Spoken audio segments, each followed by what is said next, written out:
Bien, muy buenas tardes. Ya estamos grabando. Muchísimas gracias por aceptar la invitación, Lorianelsi, a estar aquí en la segunda web de nuestro curso de ética para pregrado. Voy a permitirme compartir pantalla con sonido. Listo. ¿Me confirmas, por favor, si ves mi pantalla? Sí, señor. Listo. Muchas gracias. Y arranquemos entonces. Bueno, entonces estamos en nuestra segunda web del curso de ética para pregrado, hoy 23 de julio del 24.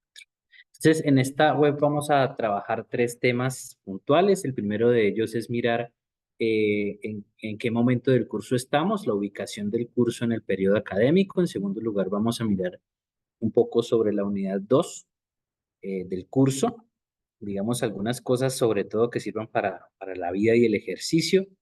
En el último momento vamos a hablar de la tarea 3 del curso, que es colaborativa e implica unas especificidades. Entonces, arranquemos con la primera parte, las generalidades del curso, en qué momento del curso estamos. Recordemos que en el curso tenemos dos unidades, la unidad 1, la ética y su evolución en el tiempo, y la unidad 2, ética y derechos humanos, que es la que hoy vamos a trabajar. Algunos elementos para tener en cuenta, recordarlos, igual que hicimos en la web anterior. Si alguien, todos podemos mirar en la agenda del curso las fechas en que se entrega, las fechas de que tengo yo para calificar los trabajos y realimentarles. Si de repente alguien considera que hay que hacer alguna revisión, pues me puede decir 3 días después de recibir su calificación para revisarla. Allí la revisaremos, miraremos, inclusive podemos encontrarnos para mirar cuál es la situación y se daría ahí ya la calificación definitiva luego de eso, pero recordemos que son 3 días calendario a partir de la recepción de la calificación. Otro elemento para tener en cuenta que bueno, hasta el momento no ha sido complejo para nada, de hecho, pero necesario tenerlo en cuenta y es todo lo que tiene que ver con citación y referenciación. Recordemos que el Turnitin es una herramienta que nos muestra un índice de similitud con otras fuentes, con otros trabajos o con páginas web. Entonces, la idea es pues que obviamente el nivel de similitud no nos está indicando que en verdad hay de pronto algo de los trabajos tomado de otras fuentes sin la respectiva referenciación, porque siempre hay que hacerlo, recordando para nuestro curso y seguramente para los otros cursos en los cuales ustedes están, que normalmente cuando uno toma cosas textuales no debe ser más del 30% de una página, porque pues el ideal es que uno mismo haga el ejercicio de escribir, ¿no? Entonces aquí hay unos ejemplos de un índices de similitud bastante altos, pues no es la idea que tengamos esto acá, sino utilizar la citación y la referenciación de manera adecuada. Lista la primera parte, esa es la ubicación de nuestro curso. Estamos en la unidad 2, estamos trabajando ya en la fase 3 y pasamos a la segunda parte, que es hablar de ética y derechos humanos. Me faltó una S.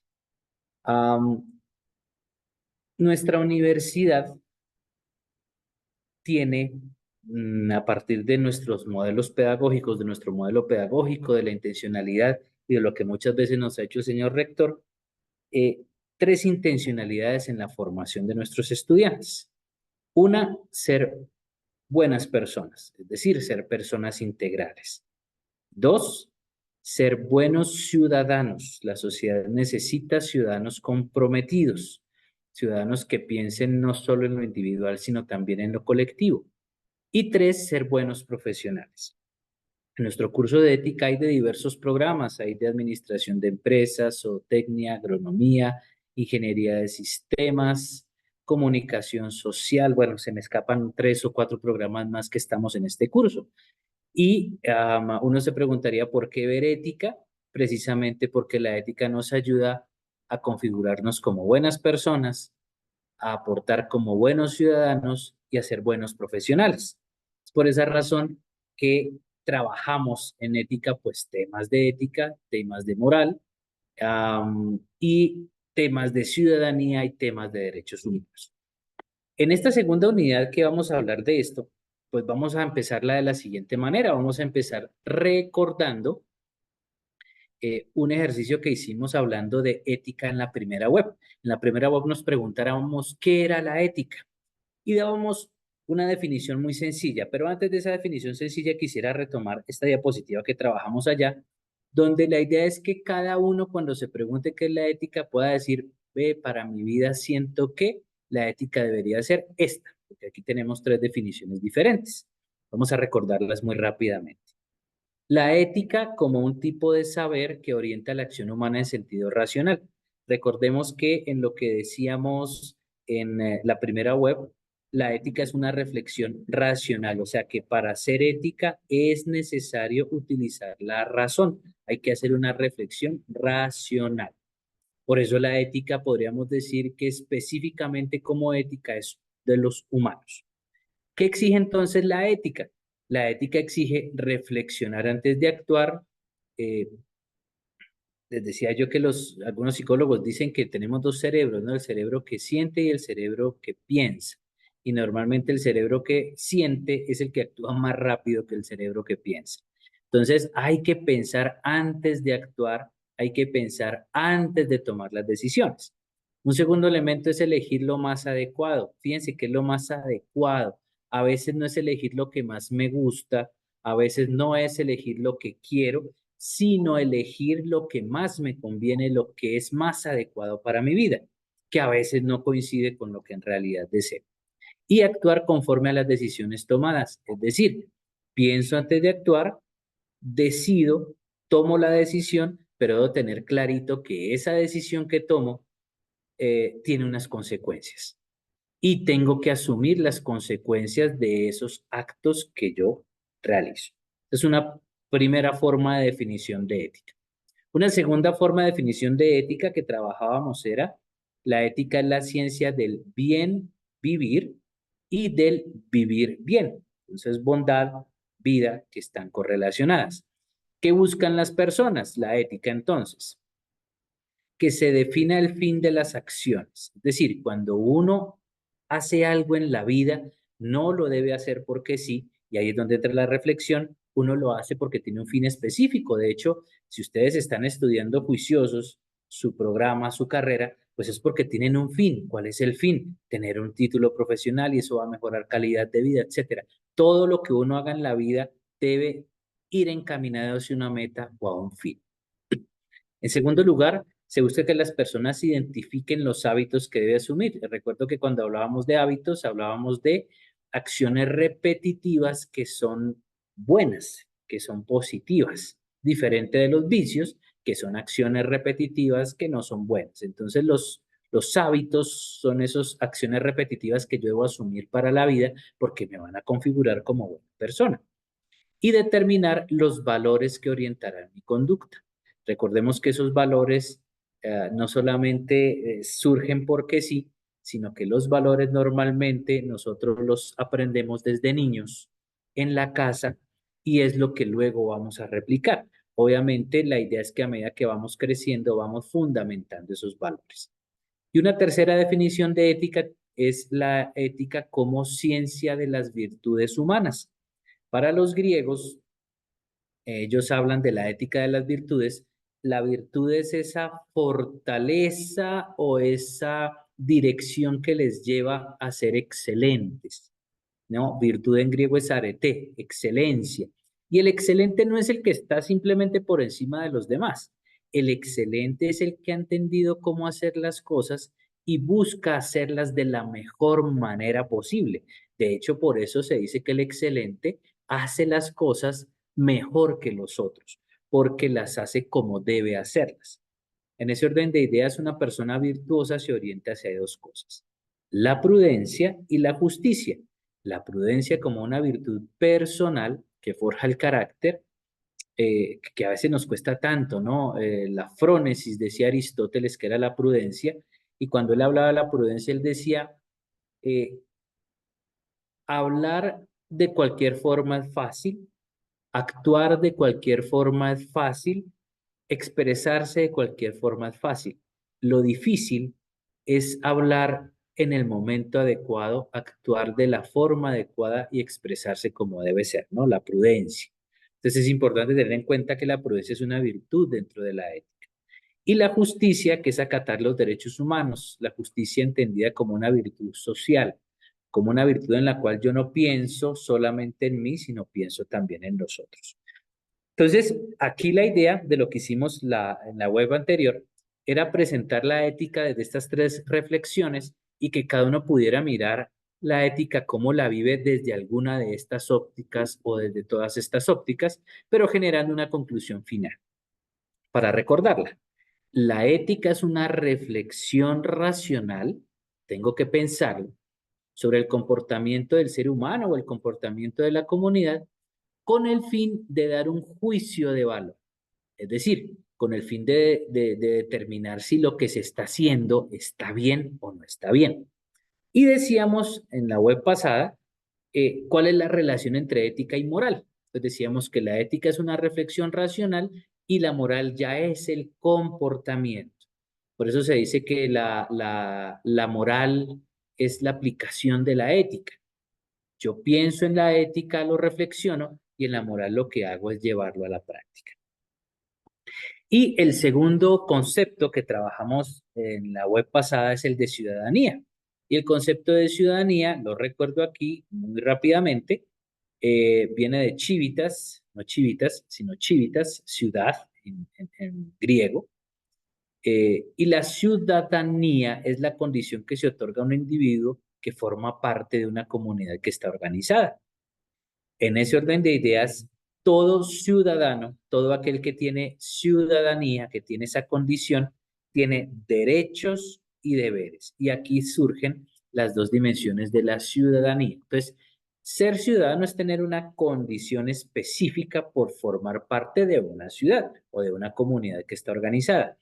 Y en esa ciudad, el ciudadano, el que tiene la condición, pues tiene dos dimensiones, una activa y una pasiva. La activa tiene que ver con los deberes. Es decir, si vive en sociedad, si vive en comunidad, tiene que ejercer unos deberes en esa sociedad. Y la pasiva tiene que ver con los derechos. Me deben respetar, en tanto que tengo condición de ciudadano, pues unos derechos. El ideal es que yo como ciudadano tenga claro que tengo unos derechos y tengo unos deberes. La comunidad me debe respetar ciertos elementos a mí, pero yo también tengo que aportarle algo a la sociedad. Eso es lo que podríamos decir de manera muy sintética, eh, que es lo que debe hacer un buen ciudadano. Hacer valer sus derechos, pero también cumplir con sus deberes. Listo. Eso que acabamos de hacer fue recordar un poquito lo que vimos en la web pasada, de qué es ética por un lado y qué es ciudadanía por el otro. Y aquí vamos a unir estos dos conceptos y entonces surge para nosotros el concepto de ética civil. Muy importante en la actualidad el concepto de ética civil. Y es muy importante porque todos nos encontramos y nos conocemos como ciudadanos, todos somos ciudadanos. De hecho, Aristóteles lo decía, ¿no? Si alguien no quiere vivir en comunidad, pues que se vaya solo y que esté solo. Pero normalmente los seres humanos buscamos vivir en comunidad y no es fácil. Entonces vamos a unir esos dos conceptos y nos aparece un nuevo concepto que es el de la ética civil. Y para hablar de la ética civil necesitamos hablar, y aquí me faltó otra S en el título, tenemos que hablar de dos elementos importantes, la ética de máximos y la ética de mínimos. Y fíjense, cuando hablamos de la ética, el comportamiento ético, el pensar antes de actuar, el reflexionar, el tomar buenas decisiones, nos va orientando hacia la felicidad. Pero cuando hablamos de una ética de mínimos, nos orienta hacia otra cosa.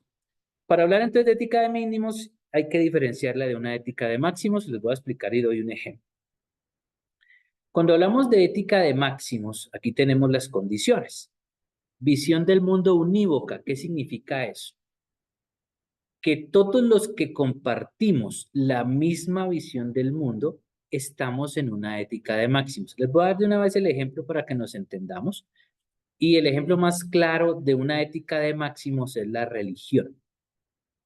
Si alguien forma parte de una religión, llámese católico, llámese cristiano, llámese judío, llámese ortodoxo, si alguien está dentro de una religión, tiene ese grupo de personas una visión del mundo unívoca, es decir, pues todos comparten la misma visión del mundo, ¿no?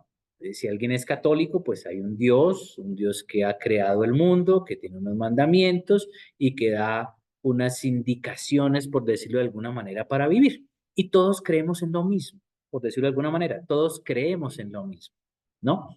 Otro ejemplo de una ética de máximos, un grupo político, por ejemplo, ¿no? Si alguien forma parte de un grupo político, el que se llame, no va a dar nombres, el grupo X, el partido político X, pues comparten en teoría los mismos principios. En la ética de máximos hay un código de comportamiento y deberes únicos. Se dice qué se debe hacer en una ética de máximos. Si estoy en una religión específica, si estoy en un partido político, si formo parte de un grupo social, hay unos códigos de comportamiento. ¿Qué pasa? Aquel que incumple los códigos de comportamiento no puede estar en ese grupo y se tiene que ir. Por eso es una ética de máximos, es la ética de todos, donde todos compartimos lo mismo, donde todos pensamos muy parecido. Un solo ideal religioso laico, como hemos dicho, o la imposición de un solo ideal político. Eso es una ética de máximos, reitero. La religión es un ejemplo de ética de máximos, la política es un ejemplo de ética de máximos. Formar parte inclusive de una barra, de un grupo de fútbol, puede ser una ética de máximos. Y es universal. ¿No? Entonces, si yo, por ejemplo, soy católico y estoy en Colombia y me encuentro con un católico de Japón, pues el católico de Japón eh, cree lo mismo que creo yo, porque formamos parte del mismo grupo. Y abajo está la condición de una ética de máximos. Es de sociedades totalitarias y cerradas, es decir, quien quiera estar en ese grupo debe cumplir con las condiciones de creencias y de pensamientos para estar, y quien no quiera estar, pues no entre, no comparte, no forma parte de eso, o si incumple lo que piensa el grupo de ética de máximos, pues lo echan, se sale. Es diferente de una ética de mínimos. ¿Por qué? Porque en una ética de mínimos no todos pensamos igual. Hay convivencia en la pluralidad, hay muchas maneras de pensar. El uno piensa blanco, el otro piensa verde, el otro piensa rojo, el otro piensa amarillo. El uno cree en Dios, el otro no cree en Dios, pero el uno cree en el Dios católico, que es uno, el otro cree en la naturaleza como manifestación de Dios. Hay infinidad de formas de pensar. En una ética de mínimos no necesariamente o no debemos coincidir. Hay cosmovisiones y antropologías diversas, diversas formas de ver el mundo, diversas formas de concebir al hombre, diversas formas de pensarse en la vida. En una ética de máximos, la felicidad, por ejemplo, es cumplir los 10 mandamientos, y estoy hablando de la religión, o la felicidad es seguir un ideal político. En una ética de mínimos, no, en una ética de mínimos, la sociedad, el grupo puede pensar diferente. Para uno la felicidad puede ser hacer el bien, para el otro la felicidad puede ser aportarle a otro, para el otro la felicidad puede ser estar solito y no meterse en la vida de otros. Hay diversas maneras. Hay pluralidad ideológica y múltiples ideas religiosas y políticas. Eso es una ética de mínimos. Ahora, ejemplos de ética de máximos, como dije, la religión, un partido político, hinchas de un grupo de fútbol, un grupo social, etcétera. Ejemplos de ética de mínimos, una ciudad, un barrio, la universidad es un ejemplo de ética de mínimos. Un colegio es ejemplo de ética de mínimos. Inclusive el mismo país es un ejemplo de ética de mínimos, de sociedades pluralistas. Bien, entonces ya definimos la diferencia entre una ética de máximos y una ética de mínimos. ¿En dónde está incluida la ética civil? La ética civil está metida en la ética de mínimos. Para ello hay un OVA que creé hace un tiempito, y vamos a trabajar ese OVA, ¿no? Para explicar qué es eso de ética civil y ética de mínimos. Entonces, pues lo primero que habría que decir, yo no les voy a leer eso, simplemente les voy a dar la referencia de lo que está ahí para luego llegar a unos puntos que necesitamos. Pues en una ética de mínimos o en una ética civil hay que entender que hay sociedades pluralistas donde hay muchas personas, diversas ideologías, eh, hay sociedades pluralistas con diversas formas de pensar, donde todos no estamos orientados hacia lo mismo. ¿Cuál es el problema en una sociedad pluralista? Que tenemos que aprender a convivir. No todo el mundo piensa igual. El otro no piensa igual que yo. De repente tenemos diferentes formas de hacer las cosas. Y en esas sociedades hay que aprender a convivir. Y la ética civil es lo que busca con su trabajo, que en una sociedad pluralista donde todos pensamos diferentes, pero convivimos, aprendamos a vivir bien, con respeto y con tolerancia. Para ello hay una actividad inicial acá. Entonces, lo que vamos a hacer, Glorianel, si me escuchas, Sí, señor. hagámosla entre los dos, ¿vale? Vale. Listo. Entonces, mira, acá hay una frase sobre qué es ética y aquí es una frase sobre qué es ciudadanía y aquí están las palabras. Ajá. Entonces vamos a ubicarlas, vamos a ubicar entre los dos. Entonces, la ética es una reflexión. Mm, sería ciudadanía, la ética es el descenso del comportamiento de las personas con el fin de hacer Fíjate que dijimos que si la ética es propia de los humanos y los humanos tenemos razón. derechos. Bueno, razón, sí. Entonces, si tenemos razón, la ética es una reflexión Racional. racional. Pues se me fue. La ética es una reflexión racional. No, María. Ah, ya sé Tienes por que qué. esperar a que como que se ponga de otro color el cuadrito. Ya, Ay, listo. La ética es una reflexión racional, o sea, hay que pensarla, sobre el comportamiento de las personas y de las sociedades con el fin de hacer de valor. Aquí, con el fin de hacer, ¿qué te suena? eh, juicios con el fin de hacer valor. Exactamente, muy bien. Juicios de valor, ¿no? Ajá, Un juicio de valor es decir si algo está bien o algo está mal. Entonces, la ajá. ética es una reflexión racional sobre el comportamiento de las personas y de las sociedades con el fin de hacer juicios de valor. Voy a dar un ejemplo. Hoy hay paro en Bogotá, ¿no? De taxistas. Entonces uno dice, ¿por qué están peleando los taxistas? Bueno, por las aplicaciones, por ciertos elementos de seguridad social, etcétera. Bueno, ¿es válido que se pronuncien por eso? Sí, ahí acabamos de hacer un juicio de valor. Sí es válido que se pronuncien por eso. Y acabamos de hacer un juicio sobre el comportamiento, en este caso de los taxistas. ¿Cuál es el problema? Que si pararon el tráfico, incendiaron cosas, dañaron buses, uy, ahí hay comportamiento y ahí vamos a hacer un juicio. Eso sí ya no está bien, ¿no? Cuando hacemos esos ejercicios estamos haciendo ética. Bueno, de igual forma, la ética como reflexión racional tiene también el carácter de ser. Eh, Entonces, miremos aquí qué dice. Pues ayuda a cada persona y sociedad a elaborar ideas de vida buena a partir de ciertas normas, o sea, ayuda a proponer formas de actuación. Entonces, eso indicaría que la propositiva. ética es propositiva. Propositiva. Exactamente, muy bien. Pues ayuda a cada persona y sociedad a elaborar ideales de vida buena a partir del seguimiento de ciertas normas, criterios o principios que construyan formas de actuación que lleven poco a poco a encontrar el ideal de la que buscamos todos los seres humanos, ser, De la ser, ciudadanía, de ser las, qué, qué buscamos todos los seres humanos con lo que hacemos. No estar tristes, ¿no es cierto? Sino ajá, encontrar felicidad. la felicidad. Entonces, la idea de la ética es hacer reflexión sobre los juicios para proponernos qué hacer en la vida para poder ser felices. Aclaro que ser felices no significa estarse riendo todo el tiempo porque eso es muy difícil en la vida, pero sí ser felices puede ser que en medio de las dificultades inclusive uno sepa qué decisiones tomar y estar bien. Bueno, vámonos para la ciudadanía. Por otra parte, bueno, obviamente Por la la ciudadanía. ciudadanía hace referencia a la condición recíproca que determina al ser humano. En Sí, este al caso, ¿a quién sería? Eso, muy bien, al sujeto. sujeto como poseedor de, Derechos sí, está bien, me suena, de derechos dentro de dentro un de un estado. estado desde una dimensión, además de social, económica y cultural, debe ser Política. política, muy Política. bien. Y en la sociedad moderna aparece el término de Ciudadanías, ciudadanías, muy democracia. bien, para conceptualizar y denotar el ejercicio diferencial dentro de la misma. Bueno, verifiquemos, ¿no? Listo. Muchas gracias, Gloria Nelsi, quedó perfecto.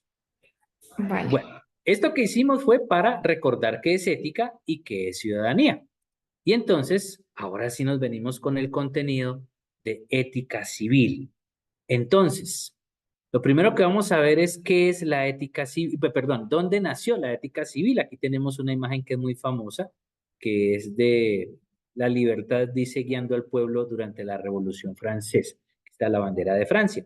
Entonces, muy rápidamente, la ética civil, así como lo estoy diciendo yo, aparece por allá eh, en el siglo XVI-XVII, aparece la ética civil, en Francia, sobre todo en el marco de la Revolución Francesa, indicándonos que todos somos diferentes, que no tendríamos que hacerle caso a una sola persona, en este caso, si hablamos de historia, al rey, no todos tenemos que hacerle caso al rey, y entonces lo que el rey dice es lo que todos tenemos que hacer, estamos hablando del siglo XVI-XVII, sino que todos somos diferentes y en esas diferencias todos podemos convivir respetándonos los unos con los otros. Y es allá en esa reflexión que se hace en medio de la dificultad de la Revolución Francesa, que bueno, fueron muchos años de enorme dificultad, cuando se comienza a hablar de el respeto por lo que cada uno piensa, siente, cree, etcétera. Y es allá entonces en Francia cuando nace entonces la ética civil. ¿Cuáles son los componentes Com- de la ética civil? La ética civil tiene tres componentes. Recordemos que la ética civil, como habíamos dicho ahorita, es ética de mínimos. La ética civil es qué es lo mínimo que se le exige a cada persona para convivir bien. Así. Y llegar a consenso si es necesario. Les voy a dar un ejemplo. Mm, Estoy viviendo en un conjunto residencial y yo estoy en el apartamento del cuarto piso, en el apartamento 401. Resulta que en el 402 vive mi vecino, pero preciso ese día mi vecino a las 9 de la noche la novia le terminó y el hombre está en una crisis existencial muy brava, pobrecito, obvio. Llega mi vecino al apartamento a las 12 de la noche y en esa tristeza pues se pone a tomar y pone el equipo a todo volumen. Uy, pero un momentico vecino, usted está sufriendo, está en un momento de crisis, está en un momento de tristeza y todo lo entendemos, pero no se le olvide que usted vive con otros, no en su apartamento, pero sí en el conjunto. Y si usted pone la música tremendamente duro en la 1 de la mañana, es probable que a los vecinos los vaya a molestar y no los deje dormir. Cálmese un segundito, viva su sufrimiento ahí solito, llame a un amigo, pero háganlo ustedes dos solitos sin molestar al otro, porque eso implica la convivencia, que hay otros también y que yo no puedo actuar simplemente como yo quiero. Por eso hablamos de una ética de mínimos, que es lo mínimo que se le exige a cada uno para convivir. Dentro de ese ejercicio, entonces, la ética tiene tres componentes, una ética de mínimos, una ética de ciudadanos y una ética de la modernidad. ¿Qué significa esto entonces? Una ética de mínimos, ya lo hablamos, lo que está indicando es que no es una ética de máximos. Es decir, no estamos hablando en que en el lugar donde vivimos, llámese ciudad, llámese barrio, llámese conjunto, es totalitario, porque todos no pensamos iguales. Una ética de mínimos implica que hay sociedades pluralistas donde todos pensamos diferente, donde nadie le puede imponer algo al otro y donde las cuestiones que no coincidan se deben dialogar para convivir. Eso es una ética de mínimos, que es también como componente una ética de ciudadanos. Es que esos mínimos que se le exigen a todo el mundo. Se le exigen al que tiene un cargo público, se le exigen al alcalde, se le exigen al gobernador, pero se le exigen también a la señora que trabaja en la papelería.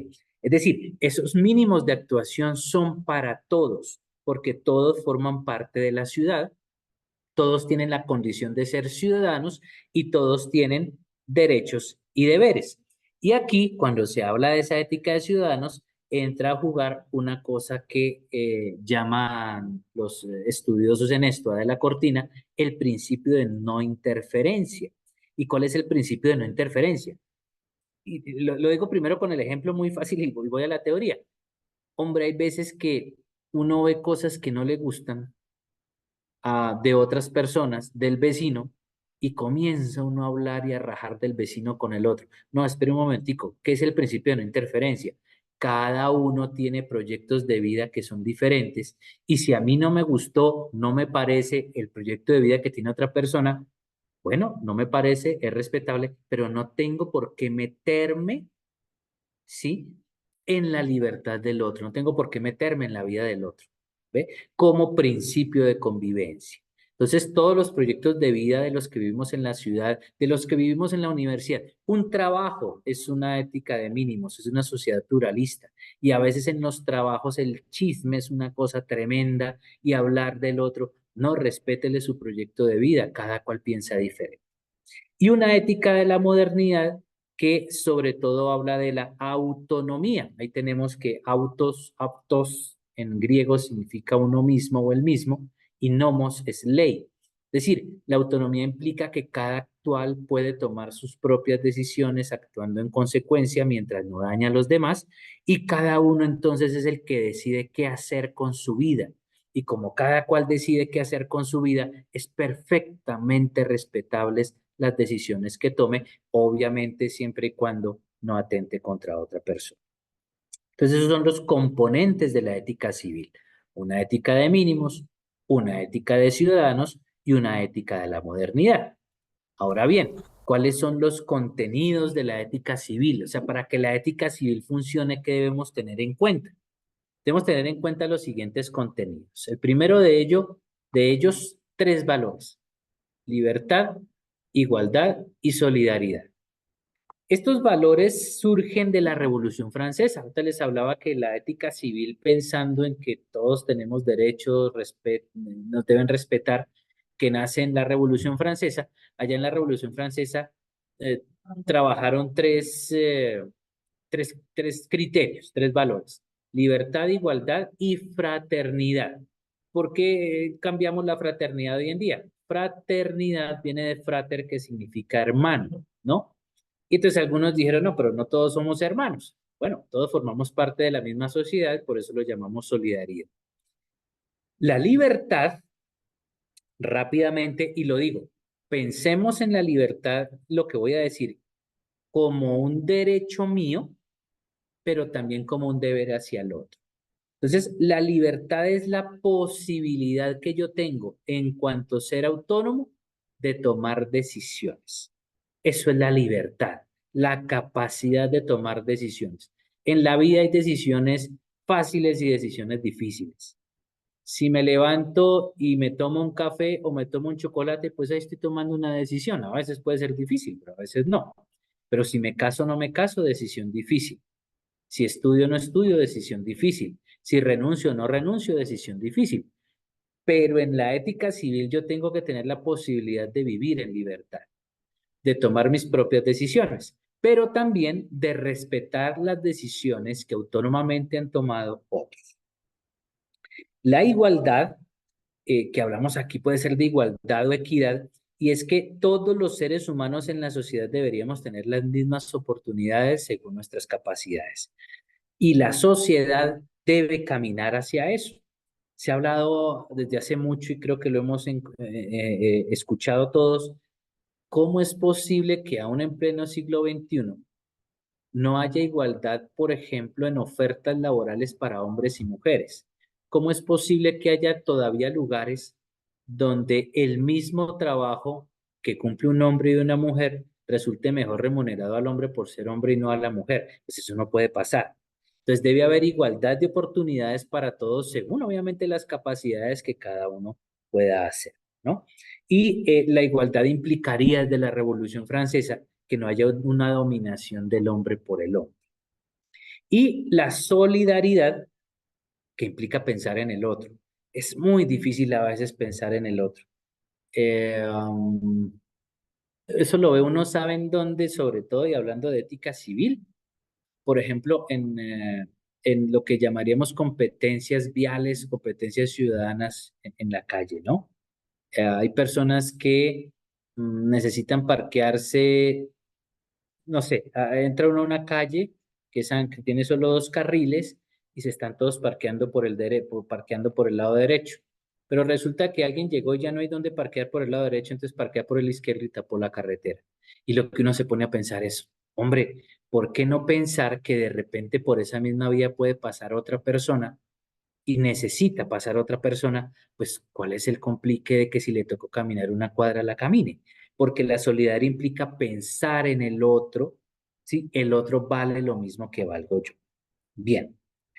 El otro contenido de la ética civil son los derechos humanos. Aquí no me voy a detener mucho porque es un capitulito que vamos a hablar un poquito más adelante. Los derechos humanos como fundamentos de las normas, ¿no? Pero ya lo hablaremos. Otro elemento contenido bien interesante es la tolerancia activa, ¿no? ¿Qué es la tolerancia activa? Si vivimos en comunidad y si vivimos en sociedad, eh, hay miles de proyectos, hay que respetar los proyectos ajenos, así yo no los comparta. Una cosa dice aquí el texto de la tolerancia pasiva y es, a mí no me importa lo que haga el otro, me vale cinco, si está bien, si está mal. No, la tolerancia activa implica, venga, respeto al otro, pero también miro eh, ser solidario, ¿no? Eh, no vivo por esta calle y se rompió el hidrante y se está botando el agua, por ejemplo. A mí me vale cinco, a mí no me importa porque yo no vivo ahí. No, espere un momento, es que el agua es un recurso para todos. ¿Por qué no llamar a los bomberos y que solucionen? Alguna vez en algunas poblaciones surgió una dificultad y escuchaba yo personas con el alumbrado público. Entonces, que iban a poner alumbrado público e iban a incrementar el costo del recibo de la luz pues por el alumbrado público. Y alguien decía, yo no voy a pagar eso porque donde van a poner el alumbrado público, pues yo no paso por ahí. Uy, no, espera un momento, hay que pensar en el otro, hay que pensar que las cosas son de todos. Fíjense que a veces lo que es público no lo cuidamos, porque no pensamos que lo público es de todos, sino al contrario, pensamos que lo público es de nadie. Y pensar en lo público, en un parque, en una carretera, en un estadio, en una iglesia, pues es que eso es de todos. Si es de todos, todos lo cuidamos, ¿no? Tolerancia activa. Y finalmente, el otro componente que tenemos de la ética civil es el diálogo. ¿Y el diálogo qué implica? La, la mejor forma, quizás no la única, pero la mejor forma en que podemos solucionar las situaciones complejas es con el diálogo. Y el diálogo nos debe llevar a entender, a comprender y a generar consensos. Pero dialogar es muy difícil, porque la base para el diálogo es entender que el otro también es un interlocutor válido para mí. Yo aquí siempre pongo este ejemplo con el diálogo y es una pareja de novios o de esposos. A veces cuando los ánimos están muy elevados, y van a dialogar, es muy curioso porque no dialogan, ¿no? Entonces, mientras el novio le quiere decir algo a la novia, le habla para convencerla, no para explicarle su punto de vista, sino para convencerla. Y la novia, en vez de escuchar lo que dice el novio, está ya pensando en la respuesta. Tan es así que sin que el novio termine de hablar, la novia le interrumpe. ¿Por qué le interrumpe? Porque no le está escuchando y porque ya tiene la respuesta lista. Y ¡cum! Manda la respuesta. Y la respuesta también es para convencer al novio. Y el novio en vez de escuchar está pensando que le va a contestar. Y cuando sabe qué contestar, interrumpe. Y se da esa dinámica. No hay diálogo. Para que haya diálogo implica que el otro yo lo debo reconocer como interlocutor válido. Y cuando lo reconozco como interlocutor válido, escucho, comprendo y llegamos a puntos de ajuste y soluciones. Es la única forma para que viviendo en una sociedad muy diferente nos podamos entender.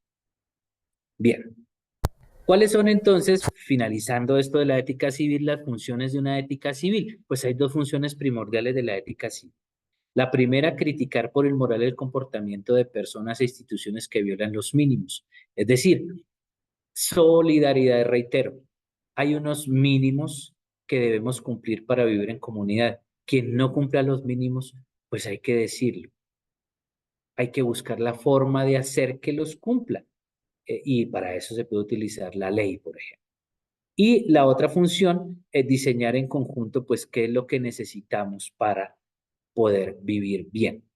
Eso es en síntesis una ética civil.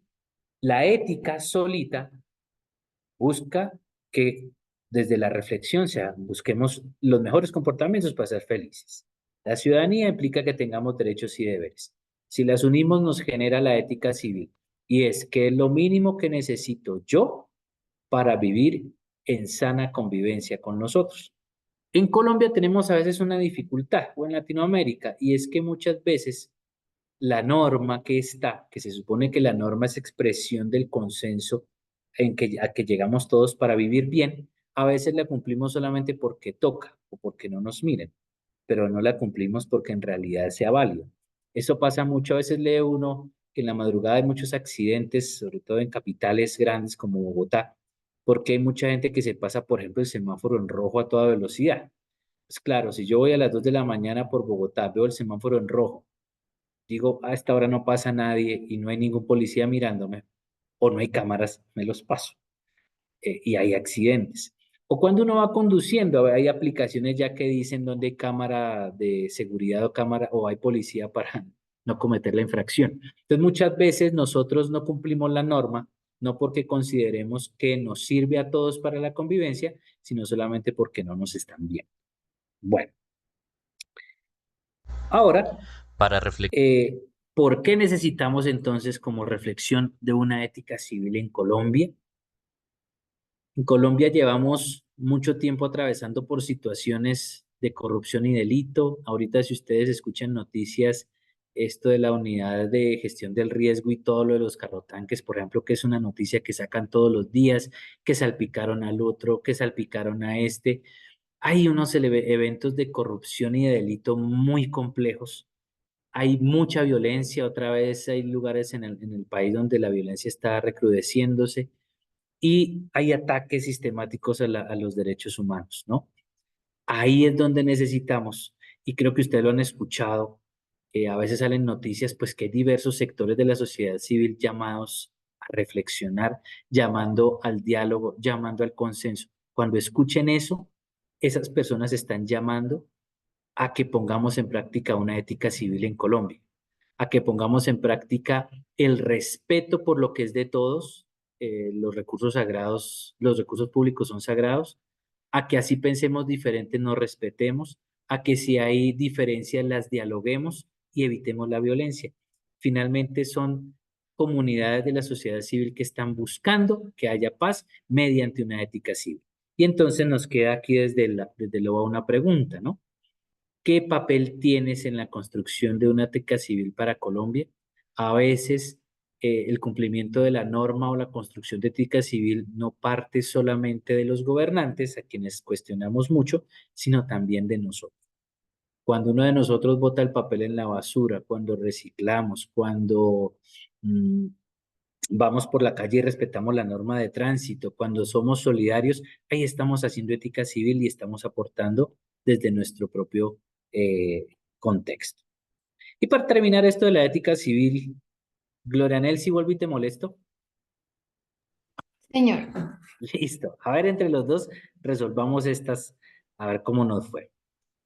Dice, para implementar y desarrollar una ética cívica en una sociedad, Adela Cortina, que es la filósofa española que sabe muchísimo de esto, señala tres componentes esenciales. Uno de ellos es una ética de mínimos, que contrasta con las sociedades totalitarias que imponen sus criterios. ¿Qué característica define a una sociedad pluralista? Se caracteriza por la unidad absoluta en todos los aspectos, o sea, todos piensan lo mismo, impone un ideal de felicidad a todos los grupos, discrimina y persigue a quienes piensan distinto, permite la convivencia de diversas éticas de máximos. ¿Cuál crees tú? La discrimina y persigue a quienes piensan distinto. ¿Será? Un ejemplo de sociedad pluralista es la universidad. Ajá. ¿Tú crees que bueno, la universidad crees que la idea es que discrimine y persiga? No. No, ni por el Chile, ¿cierto? Perfecto. Que nos diga que todos pensemos igual. No. No. Que todos debemos creer en lo mismo para ser felices. No. Permite Que convivencia de diversas éticas de máximo. claro, porque entonces la universidad como sociedad pluralista nos dice, pues convivamos todos, así todos pensemos diferente. Vamos con la otra. Dentro de los contenidos mínimos de la ética cívica se resaltan los valores de libertad, igualdad y solidaridad como fundamentales. De las siguientes afirmaciones, ¿cuál refleja mejor la idea de igualdad? Que todos los individuos deben pensar de la misma manera, Mm, que la autonomía es el valor más importante en una sociedad pluralista, que se deben imponer ciertas normas y reglas a todos los ciudadanos, que todos los individuos tienen oportunidades para desarrollar las capacidades. ¿Cuál te suena? que se deben imponer, que se deben imponer ciertas normas y reglas a todos los ciudadanos. ¿Eso será igualdad? No. Porque mira que ahí hablar de imponer, uy, ya nos pone difícil, ¿sí o no? Ya nos complica la vida. Cuando hablamos de igualdad, hablamos de oportunidades, ¿no es cierto? Ajá. Entonces, ¿cuál crees que te suena? Mira, esta de La acá. última. Sí, que todos los individuos tienen oportunidades para desarrollar sus capacidades. ¿Listo? Listo. Bueno, según Adela Cortina, los derechos humanos son fundamentales en la ética cívica y pertenecen al ámbito de la moralidad en lugar del ámbito legal. ¿Cómo se relacionan los derechos humanos con el derecho positivo? El derecho positivo son las normas, ¿no? Las leyes, las normas. Los derechos humanos son derechos morales que fundamentan el derecho positivo. Los derechos humanos son exclusivamente derechos legales. Los derechos humanos y el derecho positivo son conceptos independientes. Los derechos humanos forman parte del derecho positivo. Esta está bejuca. Eh, Mira, te ayudo. Los derechos humanos son derechos morales. ¿Por qué? Porque buscan que nosotros nos comportemos de buena manera. Pero a su vez, los derechos morales, los comportamientos son los que fundamentan las normas. Entonces, por dar un ejemplo sencillo, si la norma dice que hay que respetar, o sea, yo no me puedo meter a la casa de otro, o sea, en la casa de otro el equipo de sonido es muy bueno, yo a entrar y lo saco. No, la norma dice que yo no puedo entrar a la casa de otro a sacarle algo, pero ese norma, ¿de dónde salió? De los derechos humanos, donde hablan del respeto por el otro. O sea, que los derechos humanos sí fundamentan las normas. O sea, debe ser este. Este estaba medio complicado. Vamos a la otra. El diálogo es un componente esencial en la ética cívica, permitiendo la coexistencia de valores universales y respeto por las diferencias. ¿Cuál es la principal función del diálogo en el contexto de la ética cívica? Vamos a ver. Conciliar el universalismo y el respeto a la diferencia. Confrontar y eliminar cualquier diferencia en valores. Unir a los ciudadanos bajo una ética común. Imponer una única visión ética en una sociedad pluralista. ¿Cuál te suena? A mí me suenan dos, ese tan está difícil. ¿Cuál te suena a El, ti? el primero, Conciliar el universalismo y el respeto a la diferencia. A ver, probemos. Sí, perfecto, te salió muy bien. Conciliar el universalismo y el respeto a la diferencia. Perfecto, muy bien. Vamos a la última. La ética cívica cumple varias funciones importantes, incluida la crítica de comportamientos inmorales y la creación de instituciones legítimas. Según Adela Cortina, ¿qué elemento es esencial para poder llevar a cabo estas funciones de la ética civil? La promoción de una ética de máximos, la exclusión de grupos con valores diferentes, un marco de valores impuesto por una autoridad o las convicciones morales compartidas y mínimos éticos. ¿Cuál te suena? mm, podría ser el primero. A ver, miremos si le pegamos. Máximos. No le pegamos a este. O sea, que es la última. Uy, se me cambiaron. O sea, esta, creo que esta era la que estaba última ahorita. A ver. Sí, señora, perfecto. Convicciones morales compartidas y mínimos éticos. Listo, Gloria Nelsi, muchas gracias por tu ayuda. Bueno, Y para terminar, ya vamos a terminar esta parte del trabajo de la unidad 2. Para terminar, vamos a ver un video corto sobre los derechos humanos. Es un video muy bien hechecito. Yo compartí con sonido, entonces aquí debe tener, de ahorita le subo todo para que se pueda escuchar allá donde están. Vamos a hacer un video sobre los derechos humanos, muy bien hechecito. Nos van a contar rápidamente de dónde salen los derechos humanos, de dónde nacen y cómo está la cuestión hoy en día, para que le pongamos cuidado.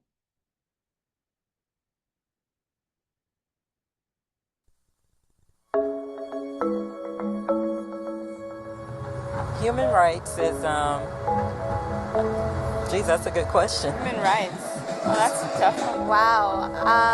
I don't even know how to give that a definition. I would probably have to do a little bit of homework or something. Any right that I think just as a normal, human, The rights that humans have. Oh, that's a very large debate. Tú le puedes preguntar a 20 personas y te van a dar 20 diferentes opiniones. Non saprei, una domanda complicatissima. Because we just take them for granted that they're there, but we don't even consider what they are.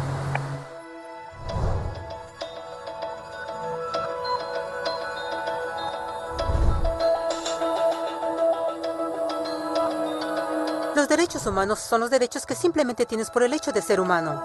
Es la forma en que instintivamente esperas que se te trate y el trato que mereces como persona, como el derecho a vivir en libertad, a expresar tus pensamientos y a ser tratado con igualdad. Hay muchos tipos de derechos. La mayoría es aplicable a ciertos grupos. Pero los derechos humanos son los únicos que corresponden absolutamente a todos, en todas partes. Significan niños, personas mayores, gente pobre, basquetbolistas, recolectores de basura, cantantes de rap, maestros africanos, indios, albanos, cristianos, musulmanes, cabalistas, ateos, tu mamá, tu papá, el vecino y tú mismo. Todos tienen exactamente los mismos derechos humanos. En otras palabras, son universales. Pero la pregunta sigue en pie. ¿Qué son? Name the human rights? What the human rights are? The right to live. Equality between all peoples. Right to religion, the right to... Is there supposed to be a list somewhere I should be aware of? De acuerdo con las Naciones Unidas, hay un total de 30 derechos humanos que generalmente se agrupan y sencillamente se llaman derechos humanos. Todos ellos se enumeran en la Declaración Universal de Derechos Humanos, que es el documento más ampliamente aceptado sobre el tema. Pero fue hace mucho tiempo cuando surgieron. Al principio no había derechos humanos. Si estabas con el grupo correcto, estabas seguro. Si no, bueno, no lo estabas. Pero entonces un personaje llamado Ciro el Grande decidió cambiar todo eso. Después de conquistar Babilonia, hizo algo completamente revolucionario. Anunció que todos los esclavos eran libres. También dijo que la gente tenía la libertad de escoger su religión sin importar de qué grupo formara parte. Documentaron sus palabras en una lápida de barro conocida como el Cilindro de Ciro, y así nacieron los derechos humanos. La idea se extendió rápidamente a Grecia, la India y finalmente a Roma. Se dieron cuenta que las personas siguen naturalmente ciertas leyes aun si no se les pedía. Llamaron a esto ley natural, pero siguió siendo pisoteada por los que tenían el poder. No fue sino hasta 1000 años después, en Inglaterra, donde finalmente lograron que el rey aceptara que nadie podía invalidar los derechos de las personas, ni siquiera el rey. Los derechos de las personas fueron finalmente reconocidos y ahora estaban protegidos de quienes estaban en el poder, hasta cierto punto. Aún se necesitó que un grupo de rebeldes británicos declararan su independencia antes de que el rey aceptara que todos los hombres fueron creados iguales. No es que le gustara la idea, pero no los pudo detener. Y así nacieron los Estados Unidos. Los franceses siguieron inmediatamente con su propia revolución por sus propios derechos. Su lista era más larga e insistieron en que esos derechos no solo se habían ideado, sino que eran naturales. El concepto romano de ley natural se había convertido en derechos naturales. Desafortunadamente, no todos estaban entusiasmados. En Francia, un general llamado Napoleón decidió derrocar la nueva democracia francesa y se declaró emperador del mundo. Por poco y lo logra. Pero los países de Europa unieron sus fuerzas y lo vencieron. Y los derechos humanos estuvieron otra vez en boga. Se redactaron acuerdos internacionales garantizando ampliamente muchos derechos en toda Europa. Pero solo en Europa. De alguna forma, el resto del mundo todavía no tenía esos derechos. Por el contrario, esos países fueron invadidos, conquistados y consumidos por los enormes imperios europeos. Pero entonces un joven abogado hindú decidió que era suficiente. Su nombre era Mahatma Gandhi. Y ante la violencia insistió que toda la gente en la Tierra tenía derechos, no solo en Europa. Finalmente incluso europeos empezaron a estar de acuerdo. Pero no iba a ser fácil. 2 guerras mundiales surgieron. Hitler exterminó la mitad de la población judía de la Tierra en horribles campos de concentración nazis. En resumen, 90 millones de personas murieron. Los derechos humanos nunca habían estado tan terriblemente cerca de la extinción. Y el mundo nunca había estado tan desesperado por un cambio. Así los países se unieron y formaron las Naciones Unidas. Su propósito básico era reafirmar la fe en los derechos humanos fundamentales, en la dignidad y el valor del humano. Pero, ¿qué son los derechos humanos? ¿Eran las proclamaciones de Ciro, las leyes naturales de Roma, las declaraciones de Francia? Todos parecen tener una idea un tanto diferente de lo que los derechos humanos deben ser. Pero bajo la supervisión de Eleanor Roosevelt, finalmente estuvieron de acuerdo en un grupo de derechos para todos absolutamente. La Declaración Universal de Derechos Humanos. El concepto francés de derechos naturales se había convertido finalmente en derechos humanos. Así, en resumen, primero solo unas cuantas personas con suerte tenían algunos derechos, hasta que una de estas personas decidió, oye, otras personas también deberían tener algunos derechos, lo cual fue grandioso, excepto que no todos estuvieron de acuerdo, y solo costó unos cuantos miles de años de lucha, declaraciones y más lucha hasta que todos finalmente aceptaron que los derechos humanos deberían ser para todos, y vivieron felices por siempre. Excepto por un pequeño problema. Si la gente tiene el derecho a alimentación y cobijo, ¿por qué 16.000 niños están muriendo de hambre cada día? ¿Uno cada 5 segundos? Si la gente tiene libertad de expresión, ¿por qué miles están en prisión por expresar sus ideas? Si la gente tiene derecho a la educación, ¿por qué más de 1.000 millones de adultos son incapaces de leer? Si la esclavitud ha sido abolida realmente, ¿por qué 27 millones de personas viven hoy en esclavitud? ¿Más del doble que en 1800? El hecho es que cuando se firmó la Declaración Universal de Derechos Humanos, no tenía la fuerza de la ley. Era opcional. Y a pesar de muchísimos documentos, convenciones, tratados y leyes, no eran más que palabras en papel. Así que la cuestión es, ¿quién hará que esas palabras sean una realidad?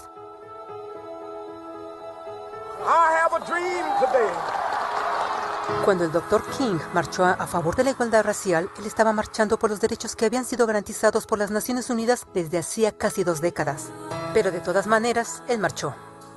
Cuando Nelson Mandela defendió la justicia social en los años 90, su país había acordado ya abolir tal discriminación de casi 40 años. Pero de todas maneras él luchó. Esos que luchan hoy contra la tortura, pobreza y discriminación no son gigantes o superhéroes. Son gente común. Niños, madres, padres, maestros, individuos de pensamiento libre que no están de acuerdo en estar en silencio, que reconocen que los derechos humanos no son una lección de historia, no son palabras en una hoja de papel, no son discursos, campañas comerciales o de relaciones públicas. Son las elecciones que hacemos cada día como seres humanos. Son la responsabilidad que todos nosotros compartimos, de respetarnos mutuamente, de ayudarnos unos a otros y de proteger a los necesitados. Como Eleanor Roosevelt dijo, después de todo, ¿dónde comienzan los derechos humanos universales? En pequeños lugares, cerca del hogar, tan cercanos y tan pequeños que no pueden ser vistos en ningún mapa del mundo. Sin embargo, son el mundo del individuo común, el vecindario donde vive, la escuela o universidad donde estudia, la empresa, la granja u oficina donde trabaja. Tales son los lugares donde cada hombre, mujer y niño busca igualdad de justicia, igualdad de oportunidades, igualdad de dignidad sin discriminación. A menos que estos derechos tengan un significado ahí, no tendrían significado en ninguna parte.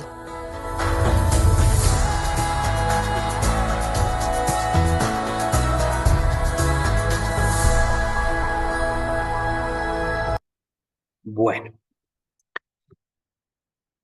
es una síntesis muy bien hechecita sobre los derechos humanos, sobre qué son los derechos humanos, sobre la historia de los derechos humanos, pero lo que más me llama a mí la atención de esto es la última parte del video, de hecho, la mitad del video hacia acá, donde comienzan a hacer las preguntas de si se abolió la esclavitud hace tanto, ¿por qué hoy todavía? Y creo que es bien interesante pensar en dos cosas. Uno, a nivel macro, uno a veces dice que los derechos humanos son unos ideales bien escritos, pero que nadie cumple. Los estados no están obligados a cumplir los derechos humanos, a pesar de que hay informes, a pesar de que la ONU dice.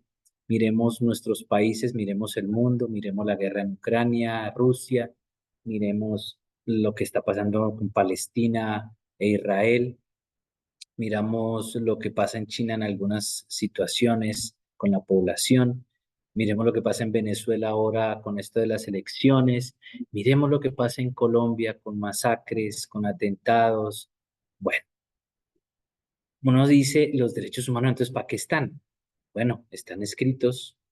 Es el consenso al que llegó la humanidad en 1948, y por eso salieron 30, pero no tienen fuerza de ley. Y entonces, lastimosamente, dice uno, los estados pareciera ser que como no están obligados a cumplirlos, pues a veces ni cuidado ponen o no importan. Frente a esto, viene la segunda cuestión y es que, como nos decían en el video, como decía Eleanor Roosevelt, que fue la mujer encargada de consolidarlos en el 48, pues hombre, no esperemos a que sean los estados los que hagan el ejercicio de cumplir los derechos humanos, empecemos por nosotros. Y si se fijan, los últimos 2 minutos fueron una descripción de lo que hablamos de ética civil. Solidaridad, fraternidad, justicia, equidad.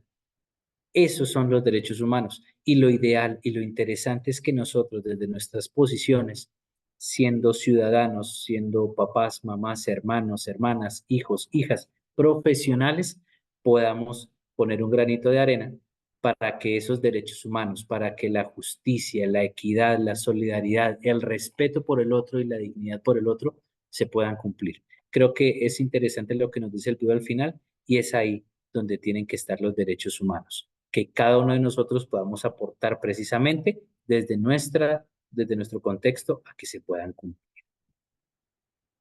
Bien. Y finalmente, pues unas preguntas que dejamos más como ejercicio reflexivo, ¿no? Y es, ¿por qué entonces ver ética en las universidades? Que es a veces la cuestión. Si yo estudio zootecnia, administración de empresas, ingeniería de sistemas, bueno, muchas más otras, ¿por qué tengo que ver ética? Y entonces aparecen entonces estos interrogantes que la idea es dejarlos como inquietud. ¿Cuál es su aporte para la sociedad? Es decir, usted desde su contexto, ¿qué le puede aportar a la comunidad donde está? ¿Qué hace para alivianar las cargas de quienes están en condición de vulnerabilidad, ¿no? De quienes están en condición de calle, quienes no tienen trabajo. ¿Qué puede uno hacer para poder aportar un granito de arena ahí? ¿Cómo la academia le impulsa a participar de manera activa en la construcción del tejido social? Recordemos que nuestra universidad tiene una impronta social comunitaria. ¿Y eso qué significa? Usted, estudiante, estudie lo que estudia le tiene que servir para la vida suya, lo que estudie le tiene que servir para ser buen profesional, pero lo que estudia también le tiene que servir para aportarle a la sociedad en la que usted se encuentra y en construir tejido social. Y su interés personal está por encima de los intereses colectivos. ¿Es usted capaz de pensar empáticamente? ¿Es capaz de pensar en solidaridad con los otros? Ahí lo dejamos. A veces en nuestras sociedades pensamos mucho en nosotros y no pensamos en los otros. Y a veces es necesario también pensar en el otro. Bueno, esa es una reflexión final que queríamos dejar. No sé, Gloria Nelsi, si tienes alguna pregunta o todo va bien. No, muy bien, profe, está todo bien. Listo, perfecto. Y vamos a cerrar entonces nuestra web comentando un poquito, explicando cuál es la tarea 3, ¿no? La fase 3 de conceptualización de nuestro curso. La primera aclaración que hago es que esta es una actividad colaborativa, entonces implica en un tiempo muy corto del cual ya vamos por mitad, implica hablar con los compañeros del foro. Entonces, ¿en qué consiste este trabajo? Hay dos partes, ¿no? Hay un trabajo individual y un trabajo colaborativo. ¿Cuál es el trabajo individual? Estudiar los documentos de la unidad 2. Hay 3 textos, 3 documentos, hay un audio y hay un video. ¿Cuál es el paso 2? Escoger 2 dilemas o problemas éticos de los siguientes. Propusimos varios. Propusimos aborto, discriminación, equidad de género, exclusión social, pobreza, pena de muerte, manejo de redes sociales. ¿Cuál es la idea? Que cada uno escoja 2 de sus problemas. ¿Qué hay que hacer con los 2 problemas que se escogieron? Elaborar un cuadro comparativo, una tablita donde se están comparando y solicitamos los siguientes elementos. Primero, identificación del dilema o problema ético. Por ejemplo, si escogemos discriminación, entonces la identificación del problema, pues un problema es discriminación, por ejemplo, y el otro es pena de muerte. Entonces, discriminación, pena de muerte. Definición, ¿qué es la discriminación? ¿Qué es la pena de muerte? Plantear un caso que ilustre el dilema o problema. Un caso de la vida diaria. Mire, vi discriminación en esta situación, pena de muerte, leí en la noticia esto. Proponer un caso. Proponer alternativas de solución frente al dilema o problema. ¿Qué dicen los autores? Para eso leímos los textos que se propusieron. Entonces, frente a la discriminación, la posible solución puede ser esta. Frente a la pena de muerte, la posible solución puede ser esta. Y finalmente, una posición personal. Después de ese análisis que hice sobre la discriminación, yo pienso esto. Después del análisis sobre la pena de muerte, yo pienso esto. Ese es el trabajo individual. Vamos al colaborativo. Compartir, pasos 1, 2 y 3. Ahí están de una vez los 3. Compartir en el foro colaborativo el cuadro comparativo individual. Entonces yo después de hacer ese cuadro, lo pongo en el foro. Entonces yo trabajé discriminación y trabajé pena de muerte, resolví las preguntas. Aquí está el cuadro comparativo. Leer los cuadros comparativos compartidos y escoger en grupo 1 o 2 de dichos dilemas o problemas y escoger en grupo 1 de dichos dilemas o problemas para ser trabajados entre todos. Yo trabajé discriminación y pena de muerte, otro compañero trabajó aborto y exclusión, etc. Pero resulta que a mí me pareció muy interesante lo que dijo tal compañero sobre exclusión. Listo, yo considero que deberíamos trabajar en exclusión y se ponen de acuerdo los 5 del grupo a ver cuál es el problema que quieren trabajar. Con el dilema o problema escogido, realizar en grupo un análisis de la problemática que se presenta. Entonces ya cada uno hizo análisis de 2 problemas que escogieron de manera particular. Ahora vamos a hacer el análisis grupal sobre uno solo de esos dilemas. ¿Cómo se hace el análisis? Resolviendo en grupo los siguientes elementos. Identificación y descripción del dilema o problema. Exclusión. Esa es la identificación. Descripción. La exclusión es esto, esto, esto. Análisis de la situación en el contexto colombiano. Uy, en Colombia hemos visto que la exclusión se presenta ta. ¿Cómo abordar el problema teniendo en cuenta los conceptos éticos aprendidos en el curso? ¿Qué podemos decir de la exclusión? Metamos ahí algo de constitución si necesitamos, metamos ética civil, metamos derechos humanos. Y propuestas conjuntas de solución al problema selección. Finalmente, en grupo también, un estudiante, un miembro del grupo consolida el trabajo y un solo miembro del grupo hace la entrega final de un documento. ¿Qué debe tener el documento final? Debe tener una portada. Obviamente está el nombre de los integrantes. Yo siempre digo esto, no el nombre de los integrantes del grupo, el nombre de los integrantes del grupo que aportaron en la construcción del trabajo. Debe estar el cuadro comparativo de cada integrante. Eso, como ya lo habían subido al foro, pues no hay ningún problema, eso ya está fácil de colocar. Resolución de las preguntas grupales propuestas, o sea, estas 4 preguntas sobre el tema que ustedes escogieron, sobre el problema. Conclusiones grupales pantallazo de participación de cada estudiante, porque cada estudiante obviamente coloca su cuadro y propone qué trabajar, qué dilema, problema trabajar, y las referencias bibliográficas. La entrega de este trabajo debe hacerse el miércoles 31 de julio, es decir, de mañana en 8 días. Entonces, en ese orden de ideas, hemos hecho el ejercicio de ir poniendo la participación personal, pues subirla porque el tiempo nos coge, ¿no? Ya quedan solamente 8 días. Y uno solo condensa y entrega el trabajo. Listo. No sé si tienes sobre ese trabajo, Glorianense, alguna pregunta o está todo bien. Tutor, pues en mi caso yo ya subí un aporte, escogí discriminación y estoy hablando de discriminación por color de piel, o sea que la persona no es contratada porque pues por su color de piel es discriminada. Bueno, me metí por esa parte. Ujú. Y estoy haciendo, el otro tema que escogí fue manejo de redes sociales. Allí es que no sé, pues me quería meter por el lado del ciberbullying, pero no sé si me sirva o no me sirva. Perfecto, perfecto. Mira que el problema del manejo en redes sociales, solo decir manejo en redes sociales hay infinidad de cosas. Hay muchas Ajá, cosas que se pueden trabajar. Fake news, ciberbullying. Si coges solo ciberbullying para trabajarlo, está perfecto. No hay ningún problema. vale. ¿Listo? Entonces Listo. sí, yo ya subí una parte del trabajo. No sé si mis compañeros ya habrán subido.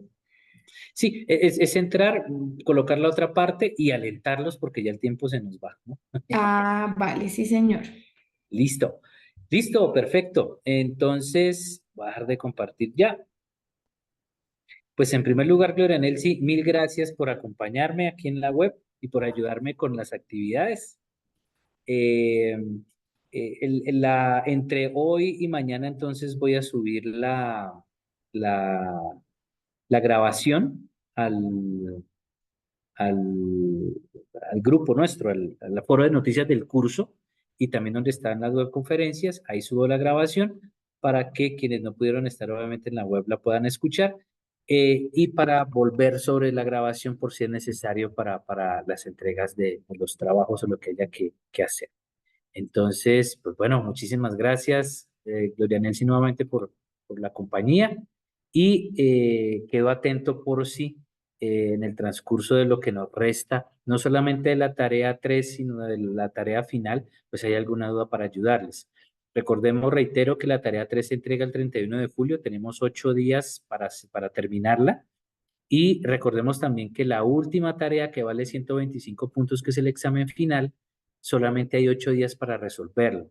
Es un ejercicio sencillo sobre derechos humanos, pero pues tener en cuenta los tiempos porque en un 8.3 los tiempos son muy reducidos. Entonces, pues mil gracias por la atención y cualquier cosa, pues ahí desde la dirección de curso seguimos acompañándoles.